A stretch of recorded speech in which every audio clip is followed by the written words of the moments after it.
मेरी पत्नी की उम्र सिर्फ 18 साल थी। जब मैंने उसे पहली बार देखा तो बस देखता ही रह गया और दिल दे बैठा था। किसी बच्चे से भी ज्यादा मासूम चेहरा, मगर उसकी आंखों में झील सी गहराई थी। मैंने बिना वक्त गंवाए उसके घर पर रिश्ता भिजवाया, लेकिन उसके माँ बाप ने जो कहा वो हैरान करने वाला था। आमतौर पर माँ बाप अपनी बेटियों की बुराई इस तरह नहीं करते, लेकिन प्रमोद जी की समझदारी और उनकी दयालुता पूरे गांव में मशहूर थी। उन्होंने साफ कह दिया, बेटा, मैं तुम्हें काजल का रिश्ता देने से मना तो नहीं कर रहा, लेकिन मेरी बेटी को सजने संवरने की आदत नहीं है। ये अक्सर जिद करने लगती है, और जब जिद पकड़ लेती है तो खाना पीना तक छोड़ देती है। ना किसी से बात करती है, ना किसी की सुनती है। थोड़ी नकचड़ी है और घर के काम भी इसे अभी सही से नहीं आते। अगर इस उम्र में इसकी शादी कर दूंगा तो ये और भी जिद्दी हो जाएगी। इससे अच्छा है कि तुम कुछ साल इंतजार कर लो, क्योंकि शायद तुम इसे बर्दाश्त नहीं कर पाओगे। प्रमोद जी जानते थे कि मैं उनकी बेटी को किसी भी हाल में अपनाना चाहता हूँ।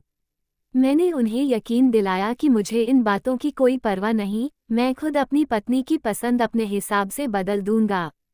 काफी सोच विचार के बाद आखिरकार रिश्ता तय हो गया, लेकिन शादी अगले साल के लिए टाल दी गई। उस एक साल का हर दिन मैंने गिन गिन कर काटा था, और जब आखिर वो दिन आया जब काजल मेरी दुल्हन बनकर मेरे आंगन में उतरी, तो मैं उसकी खूबसूरती देखकर खोसा गया। वो पहले से भी ज्यादा खूबसूरत लग रही थी, मगर उसकी आंखों में एक अजीब सी वीरानी थी। वो बार बार अपने शादी के जोड़े को छू रही थी, जैसे उसे यकीन ही ना आ रहा हो कि वो सच में दुल्हन बन गई है। मुंह दिखाए में मैंने उसे सोने का हार दिया, लेकिन वो जरा भी खुश नहीं हुई। उसने एक बार भी उस हार को नहीं देखा।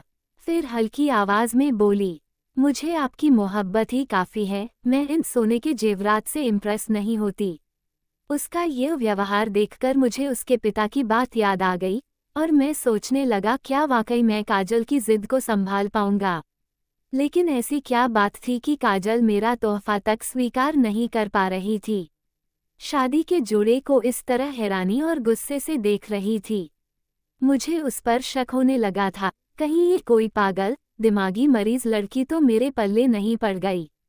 बड़ी मुश्किल से उसने कुछ घंटे उस लहंगे को पहनकर बिताए थे और फिर उठकर सादे कपड़े पहन लिए थे।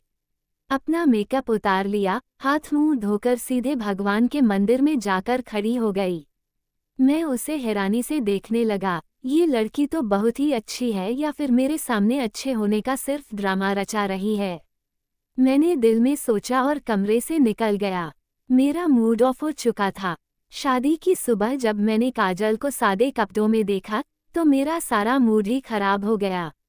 मुझे उस पर गुस्सा आ रहा था, शादी के अगले ही दिन इतना सादा कौन पहनता है। इतना साधारण भी अच्छी बात नहीं है। तुम जानती हो, मुझे फैशनेबल लड़कियां बहुत पसंद हैं।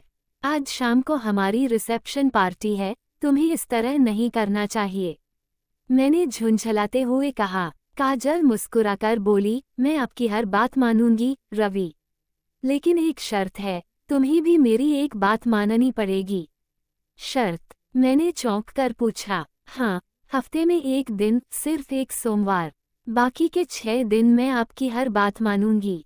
ठीक है, मान लिया, मैंने गहरी सांस लेते हुए कहा। फिलहाल तुम तैयार हो जाओ, हमें रिसेप्शन के लिए स्टेज पर जाना है। लेकिन उसने अपने कपड़े नहीं बदले, वैसे ही सादे कपड़ों में वो नीचे मेहमानों के सामने आ गई और उन्हीं कपड़ों में स्टेज पर भी बैठ गई। मुझे उसका यह व्यवहार बहुत अजीब लग रहा था। रिसेप्शन खत्म होने के बाद जब हम लोग घर लौटे तो मैं गुस्से में कमरे में गया। देखो, मुझे अपनी मर्जी पर चलने वाली औरतें बिल्कुल पसंद नहीं हैं। अगर तुम ऐसा कर सकती हो तो करो, वरना तुम्हें मेरी ही माननी पड़ेगी। मुझे अपनी जिंदगी को नर्क बनाने का कोई शौक नहीं है, मैं तेज आवाज में बोल पड़ा। तुम्हारी इस हरकत पर मेरे परिवार वाले क्या सोचेंगे? लोग क्या कहेंगे कि नई नवेली दुल्हन को किस तरह स्टेज पर बिठा दिया था? मैंने तमतमाते हुए कहा, तुम्हें तो किसी की परवाह ही नहीं है। काजल ने मुझे शांत भाव से देखा और मुस्कुराकर बोली, कहा था ना, मेरी शर्त मान लीजिए, फिर ना आपको दिक्कत होगी ना मेरे परिवार को। अच्छा, तो बताओ क्या शर्त है तुम्हारी? मैंने तंग आकर पूछा। हर सोमवार मैं पूरी तरह सज-धज कर शिवजी के मंदिर जाऊंगी, बस। मैं उसे अवाक रहकर देखता रह गया। वहां जाकर मुझे बड़ा आराम मिलता है और इसके लिए मैं आपकी विनती भी करती हूँ। मेकअप तो सिर्फ मैं अपने भोले भंडारी के लिए करती हूँ और आपके कहने पर मैं आपके लिए भी कर लिया करूँगी। लेकिन मुझे वहाँ जरूर लेकर जाइए। मुझे वहाँ जाकर ऐसा महसूस होता है जैसे मैं रियल में भगवान के सामने हूँ और भगवान मुझसे बातें करते हैं। सच में, भगवान मेरी सारी प्रार्थनाएं सुनते हैं। मैंने आज तक जिसके लिए भी कोई प्रार्थना की है, वो सभी की सभी भगवान ने स्वीकार की है। इसलिए मेरा वहाँ जाना बहुत जरूरी है। मुझे उस जगह से बहुत प्यार है और बहुत विश्वास है। मैं वहाँ जाना चाहती हूँ। मेरी पत्नी की ये बातें सुनकर मुझे अजीब सा लगा। शादी के बाद तो मैं उसे हनीमून पर लेकर जाना चाहता था और यह उसकी कैसी इच्छा है। मैं तो उसकी जिद से ही परेशान हूँ। भला शादी के बाद दोनों मियाँ बीवी एंजॉय करते हैं। कहीं मैंने इस लड़की से शादी करके कोई गलती तो नहीं कर दी। मैं उसे किसी मंदिर पर लेकर नहीं जाना चाहता था, लेकिन 2-3 दिनों में उसने मेरी बात ना मानकर साबित कर दिया कि वो बगैर अपनी शर्त मनवाए मेरी कोई बात नहीं मानेगी। आखिरकार मैंने उसकी शर्त स्वीकार कर ली और कहा, तुम सोमवार तक जितने भी दिन बाकी हैं उनमें अपने आप को सजा संवार कर रखा करो। मेहमानों के सामने भी तुम्हें संवर कर रहना पड़ेगा। मैं तुम्हारे लिए जो हो सकेगा करूँगा। तुम्हें मंदिर लेकर जाऊँगा, जहाँ कहोगी वहाँ चलूँगा। काजल मेरी बात सुनकर खुश हो गई थी और फिर सोमवार आते देर नहीं लगी। उसने अपना वादा पूरा किया था। मेहमानों से अच्छे तरीके से मिलती जुलती थी, अच्छे कपड़े भी पहनती थी, मेरे लिए सारा मेकअप भी करती थी। अब मेरी समस्या यही थी, मुझे उसके साथ मंदिर पर जाना था। आज रविवार की रात थी और मैं बहुत थका हुआ था, लेकिन काजल सुबह से ही जिद पर अड़ी थी। उसने सोमवार का व्रत रखा हुआ था और उसे मंदिर जाना बहुत जरूरी था। मैंने कहा, ठीक है, तुम तैयार हो जाओ, मैं थोड़ी देर में फ्रेश होकर आता हूँ। लेकिन ये देखकर मैं सख्त हैरान रह गया। जब मैं बाथरूम से निकला तो काजल दुल्हन बनी शीशे के सामने खड़ी थी। वो बहुत खूबसूरत लग रही थी। उसने चेहरे पर कोई मेकअप नहीं लगाया था, लेकिन ऐसा लग रहा था जैसे आज ही उसकी शादी हुई हो। काजल, तुमने यह शादी का लहंगा क्यों पहन रखा है? मैंने हैरानी से पूछा। आपने तो कहा था आप मेरी हर शर्त मानेंगे, वह भी बिना कोई सवाल किए। उसने मुझे मेरा वादा याद दिलवा दिया था, लेकिन मैंने तुम्हें ये तो नहीं कहा था कि तुम शादी का लहंगा पहनकर तैयार हो जाओ और फिर मैं तुम्हें कोई सवाल भी ना करूं। मैं कहीं नहीं जा रही रवि, मैं तो सिर्फ अपने घर के पास वाले शिव मंदिर जा रही हूँ। मुझे वहाँ कुछ जरूरी काम है। ऐसी कोई बात नहीं जिससे आपको परेशानी हो। शादी का लहंगा मेरे दिल के बहुत करीब है, बस इसलिए इसे पहना है। उसकी इस तरह की बात सुनकर मैंने और कोई सवाल नहीं किया। थोड़ी ही देर में हम गाड़ी में बैठे। मेरी पत्नी बहुत खूबसूरत लग रही थी, लेकिन मुझे समझ नहीं आ रहा था कि वह घर में मेरे लिए इतनी सादगी से रहती है और आज जब मंदिर जाना था तो इतनी सज धज कर क्यों गई। रास्ते में हमने कोई बात नहीं की। जब हम मंदिर पहुंचे तो काजल कहने लगी, आप यहीं पर रुकिए, गाड़ी में मेरा इंतजार करिए, मैं बस थोड़ी ही देर में आती हूँ। ये कहकर वह मंदिर के अंदर चली गई। लेकिन तभी मंदिर के आंगन में खड़ा एक लड़का, जैसे वह मेरी काजल के आने का इंतजार कर रहा था। काजल के अंदर जाते ही वह लड़का उसकी तरफ लपका ... और दोनों अंदर वाले कमरे में चले गए। मैं हैरान परेशान ये सब देखता रह गया। मुझे गुस्सा भी आ रहा था और दुख भी, लेकिन तभी मुझे अपनी माँ की बात याद आ गई। देखो बेटे, मैं काजल को इतनी पसंद तो नहीं करती, हाँ, लेकिन मैं इतना जानती हूँ कि वह बदचलन लड़की नहीं है। उसकी आदत थोड़ी अजीब सी है, लेकिन वह सिर्फ सोमवार को ही ऐसी होती है। कभी कभी सस्ती सवतीन लगती है तो कभी बहुत प्यारी भी। मुझे लगता है उसके अंदर अभी बहुत बचपना है और वह दिल से बहुत अच्छी लड़की है। तू देखना, वह तुझे कभी धोखा नहीं देगी। ... अब मुझे समझ नहीं आ रहा था कि मेरी माँ सही थी या मेरे आंखों के सामने जो हो रहा था वह। माँ की बात से मैं थोड़ा तसल्ली में हो गया था। मेरी पत्नी करीब 1-2 घंटे उस मंदिर के अंदर ही रही। आज मंदिर में मामूली के हिसाब से थोड़ी ज्यादा भीड़ थी, इसलिए मैं अंदर नहीं जा सका। करीब 2-3 घंटे बीत गए। उसके बाद मंदिर के उसी दरवाजे से वो मुझे बाहर आती हुई दिखाई दी। मैंने हैरानी से उसकी तरफ देखा, उसका चेहरा आज खुशी से चमक रहा था। फिलहाल उसे आता देखकर मुझे भी खुशी हुई, लेकिन एक बात बड़ी अजीब लगी, उसने दुल्हन का लहंगा नहीं बल्कि एक काम से पीली रंग की साड़ी पहन रखी थी। काजल, तुम अपनी शादी का लहंगा कहाँ छोड़कर आई हो? जब वह गाड़ी में बैठ गई तो मैंने उससे सबसे पहला सवाल यही पूछा। शादी का लहंगा मैं किसी को देकर आ गई हूँ, भगवान हमें और दे देगा। काजल, तुम जरूर मुझसे कोई मजाक कर रही हो।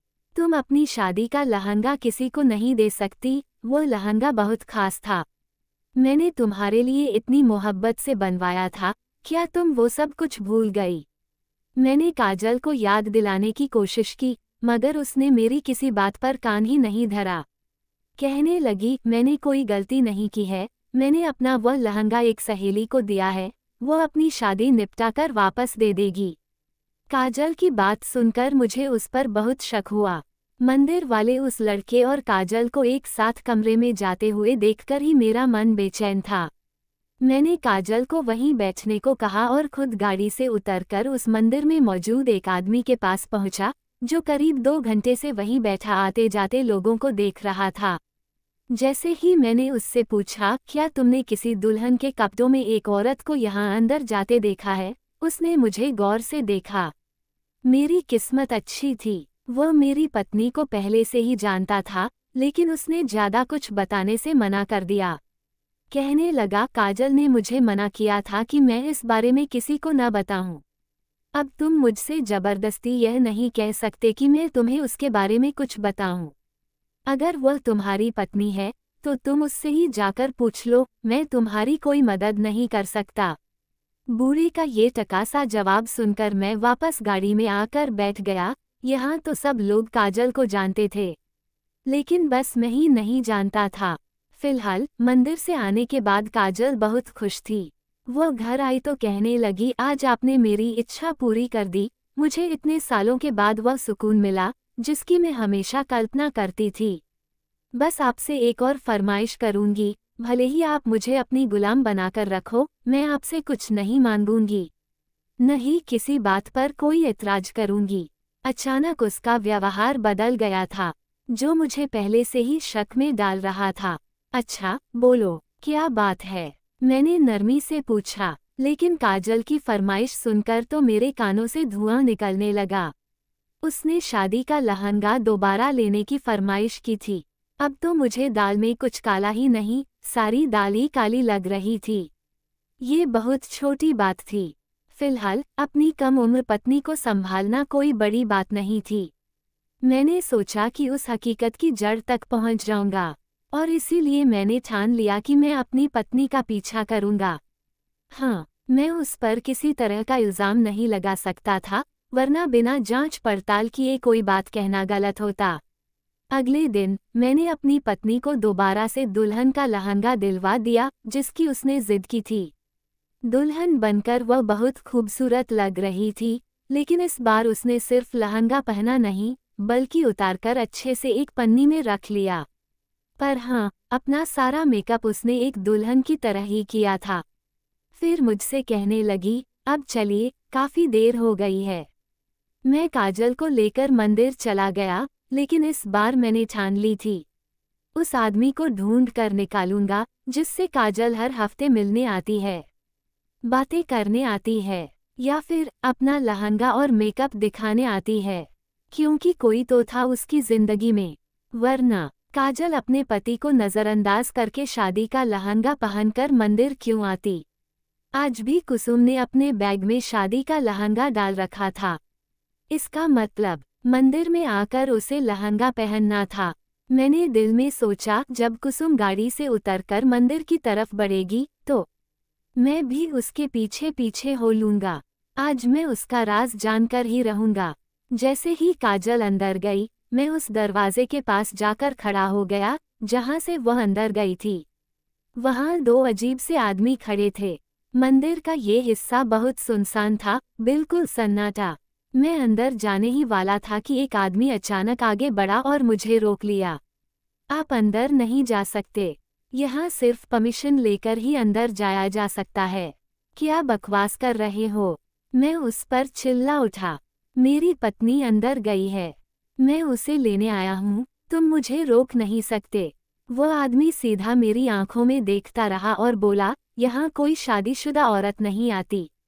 जो आती हैं, वो सिर्फ कंवारी होती हैं। अगर आपको अपनी पत्नी से मिलना है, तो पहले आपको शादी करनी होगी।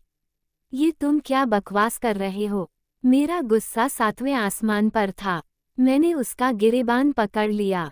तुम जानते भी हो, तुम कैसी बातें कर रहे हो। मेरी पत्नी अंदर गई है। अब तुम यहाँ से हटो, वरना तुम्हारा भेजा उड़ा दूंगा। इतने में 2-3 और लोग वहां आ गए। उनकी शक्लों से लग रहा था कि वे मंदिर के पुजारी थे। एक ने आगे बढ़कर कहा, आप ये सब क्या कर रहे हैं? अच्छे खासे समझदार लगते हो। तभी एक आदमी, जो खुद को गांव के प्रधान का बेटा बता रहा था, धमकी देने वाले अंदाज में बोला, यहाँ सब यही कहते हैं, लेकिन बिना शादी के सबूत के हम आपको अंदर नहीं जाने देंगे। और अगर अभी तक आपकी शादी नहीं हुई है, तो सवाल ही पैदा नहीं होता। क्या? मैं सन्न रह गया। आखिर ये सब हो क्या रहा था? मैं उन लोगों की बात सुनकर बहुत परेशान हो गया था। ये लोग गिनती में अब ज्यादा होते जा रहे थे, फिर उनमें बूढ़े लोग भी थे। मैं किसी को कुछ नहीं कह सकता था, मजबूरन गाड़ी में आकर बैठ गया। 2-3 घंटे बाद काजल बाहर निकली तो वह बिल्कुल ही साधारण कपड़ों में थी। मैंने देखा कि उसके चेहरे पर वही मासूमियत थी, लेकिन अब की बार मैं उस पर यकीन करने वाला नहीं था।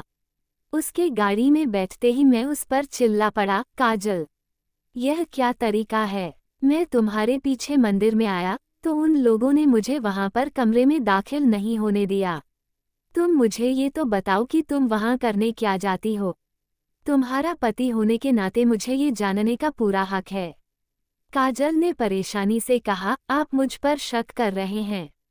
हाँ, कर रहा हूँ। मैंने गुस्से में कहा, अगली बार मैं तुम्हारे साथ जाऊंगा और देखूंगा तुम वहां क्या करने आती हो। अब यह मत कह देना कि तुम्हारा काम खत्म हो गया है। मैं हकीकत जाने बगैर पीछे नहीं हटूंगा। मेरी बात पर काजल की आंखों में आंसू आ गए थे। इससे पहले कि वह रोने धोने का नाटक करती, मैंने गाड़ी आगे बढ़ा दी। अब मेरी बर्दाश्त खत्म होती जा रही थी। 1-2 दिन में काजल ये वाली बात भूल गई थी। मैं भी अब तसल्ली में हो गया था। शायद अब काजल मंदिर जाने की जिद नहीं करेगी। चलो, अगर उसने अनजाने में कोई गलती भी कर दी है तो मैं उसे माफ कर दूंगा। लेकिन सोमवार का दिन आते ही काजल ने फिर जिद शुरू कर दी। रवि, मुझे दुल्हन का लहंगा लेना है। आप मेरे साथ बाजार चलिए। अब की बार मेरा व्यवहार नर्म था, क्योंकि काजल मेरे साथ जाने पर राजी थी। उसे कोई ऐतराज नहीं था कि मैं उसके साथ मंदिर के अंदर जाऊं। थोड़ी देर बाद बाजार पहुंचकर हमने एक खूबसूरत सा दुल्हन का लहंगा पसंद किया और फिर मंदिर की तरफ चल पड़े। काजल लहंगा लिए बहुत खुश थी, लेकिन उसके चेहरे पर परेशानी के असर साफ दिखाई दे रहे थे। रवि, वहां किसी आदमी को जाने की इजाजत नहीं है। मैं आपको साथ तो लेकर जा रही हूँ, लेकिन आपसे विनती करती हूँ, आप अपनी नज़रें नीचे रखना। मैं वहां सबको बता दूंगी कि आप मेरे पति हैं, लेकिन आप मेरा मान सम्मान जरूर बनाए रखेंगे। काजल की बात सुनकर मुझे थोड़ी तसल्ली हुई। शायद मेरा शक गलत साबित हो जाए। मंदिर पहुंचकर काजल ने मुझे अपने साथ लिया और उस दरवाजे से अंदर दाखिल होने लगी। उसने उन लोगों को बताया कि मैं उसका पति हूँ। उस गार्ड ने, जिसने उस दिन मुझसे बदतमीजी की थी, शर्मिंदा होकर मुझसे माफ़ी मांगी। मुझे माफ़ कर दीजिए साहब, मैं जानता नहीं था कि आप काजल देवी के पति हैं। मैं हैरान था। काजल की वहाँ इतनी इज्जत। इस मंदिर में हर कोई उसे जानता था। हम एक कमरे में पहुँचे जहाँ कोई नहीं था। काजल ने अपने थैले से शिव जी की एक तस्वीर निकाली और पूजा करने लगी। रवि, मुझे सुबह पूजा करनी थी, जल अर्पण करना था, लेकिन मैं काम में इतनी व्यस्त रह गई थी। इसलिए मुझे अभी शिव जी की पूजा करनी है। ये कहकर काजल पूजा में मगन हो गई। मैं उसे देखकर हैरान था। अगर उसे पूजा ही करनी थी तो घर पर भी कर सकती थी। ये सब करने के लिए यहाँ आने की क्या जरूरत थी? तभी अचानक वह लड़का मुझे दिखा। वही लड़का जो उस दिन काजल से बात कर रहा था और जिसके साथ वह अंदर चली गई थी। अब मुझे अपनी पत्नी पर बहुत गुस्सा आने लगा था। अभी थोड़ी देर पहले ही तो उसने कहा था कि यहाँ कोई आदमी नहीं आता, तो फिर वह लड़का यहाँ क्या कर रहा था? उससे पहले कि मैं कुछ कहता, काजल ने उसे नमस्ते किया और उस बूढ़े से कहने लगी, आप आइए, मैं थोड़ी देर में आती हूँ। काजल ने जल्दी ही अपनी पूजा संपन्न कर ली थी। फिर उसने जो लहंगा साथ लाया था उसे पहनकर एक अजीब सा डांस करने लगी। मैं तो उसे देखकर हक्का बक्का रह गया था। काजल, ये क्या कर रही हो? लेकिन वह अपने डांस में इतनी मगन थी जैसे भोले बाबा खुद उसके सामने विराजमान हो। थोड़ी देर बाद जब वह अपने होश में आई तो उसने लहंगा उतार दिया। मैंने देखा कि वहाँ एक बहुत खूबसूरत कम उम्र की लड़की भी थी और एक नौजवान लड़का भी। दोनों अब साधारण कपड़ों में थे। काजल ने वह लहंगा उस लड़की को दे दिया और उसे अंदर ले जाकर तैयार किया। जब वह लड़की बाहर आई और मेरी नज़र उस पर पड़ी तो उसने तुरंत अपने सिर पर दुपट्टा रख लिया। काजल ने उन दोनों से कहा, ये मेरे पति हैं। उस लड़की ने मेरे पैर छुए और कहा, काजल दीदी के अंदर हर सोमवार को शिवजी भगवान खुद प्रकट होते हैं। वो हम जैसे बेसहारों की शादी करवाती हैं। ये लहंगा उनका आशीर्वाद होता है। मैं ये सब सुनकर दंग रह गया। तभी वहाँ एक पंडित जी भी आ गए। उन्होंने शादी की रस्में शुरू कर दी। शिवजी की मूर्ति को बीच में रखकर मंत्र पढ़े जाने लगे। फिर दोनों ने फेरे लिए और उनकी शादी संपन्न हुई। वो दोनों बार बार काजल का धन्यवाद कर रहे थे, लेकिन काजल ने गर्व से मेरी तरफ देखा और कहा, ये सब आपकी वजह से हुआ। मैं तो बस चुपचाप खड़ा रह गया। काजल आगे कहने लगी, आप जानते हैं, मैं बचपन से ही बहुत धार्मिक हूँ। हर सोमवार को व्रत रखती थी और जब बालिग हुई तो मंदिर में जाकर पूजा करने लगी। धीरे धीरे शिवजी मेरे अंदर आने लगे। शिवजी के आशीर्वाद से ही मैं बेसहारों की मदद करती हूँ। हर सोमवार को एक जोड़ा यहाँ शादी के लिए तैयार रहता है। बिना किसी खर्च के उनकी शादी करवा देती हूँ। इससे उनके टूटे हुए दिल जुड़ जाते हैं। मैं अवाक था। काजल आगे बोली, आप ही की वजह से मैं ये सब कर पाती हूँ। आपने कभी मेरे मान सम्मान में कोई कमी नहीं छोड़ी, इसलिए मैं हर सोमवार को आपसे लहंगा मांगती थी। फिर उसने मुझे एक अजीब सी बात बताई। एक लड़की इतनी मजबूर थी कि वह अपने पैरों से नहीं चल सकती थी और उसका जीवन साथी दोनों हाथों से लाचार था, लेकिन वे एक दूसरे का सहारा बनना चाहते थे। उनके पास शादी के लिए पैसा नहीं था, तो मैंने उनकी शादी करवा दी और उसी मंदिर में सेवा के लिए उन्हें रखा। मेरे मन में सवाल था, वो लड़का कौन था जिसे मैंने देखा था? काजल ने मुस्कुराते हुए कहा, वही लड़का था जिसकी मैंने उस लड़की से शादी करवाई थी, जिससे ये लोगों की मदद करते हैं और यहाँ मंदिर की साफ सफाई करते हैं। यहाँ मंदिर में कोई रुपया पैसा खर्च नहीं होता, सब कुछ साधारण तरीके से किया जाता है। उन दोनों ने नकली हाथ पैर बनवा रखे थे, लेकिन फिर भी उनकी शादी हो गई। वे लोग बहुत गरीब परिवारों से आते हैं, कभी कभी तो दो दो जोड़े एक साथ आ जाते हैं और उनकी शादी बिल्कुल साधारण तरीके से करवाई जाती है। वे अपने जीवन में हमेशा खुश रहते हैं। काजल ने ये कहकर अपनी बात पूरी की तो मैंने शर्मिंदगी से अपनी नज़रें झुका ली। मैंने अपनी पत्नी पर बेवजह शक किया, खामखा ही उसे बदचलन समझा, जबकि वह तो इतना अच्छा काम कर रही थी। आप लोग भी पूरी बात को जाने बगैर अपनी पत्नी पर किसी तरह का कोई शक न करें। मुझे अपनी धार्मिक पत्नी पर शक हो गया था, लेकिन मैंने अपने भगवान से बहुत माफ़ी मांगी। अब मैं हर सोमवार को अपनी पत्नी के साथ उस मंदिर में जाता हूँ, व्रत रखता हूँ और लोगों की सेवा करता हूँ। मैं अपनी पत्नी के साथ मिलकर पुण्य कमाना चाहता हूँ। अगर आप लोग हमारे मंदिर में दान करने के इच्छुक हैं तो कर सकते हैं। घर बैठे भी ये दान संभव है। आप सभी पर शिव जी की कृपा बनी रहे। दोस्तों, चैनल पर बने रहने के लिए धन्यवाद। और अगर आप इस चैनल पर नए हैं तो कृपया चैनल को सब्सक्राइब जरूर करें।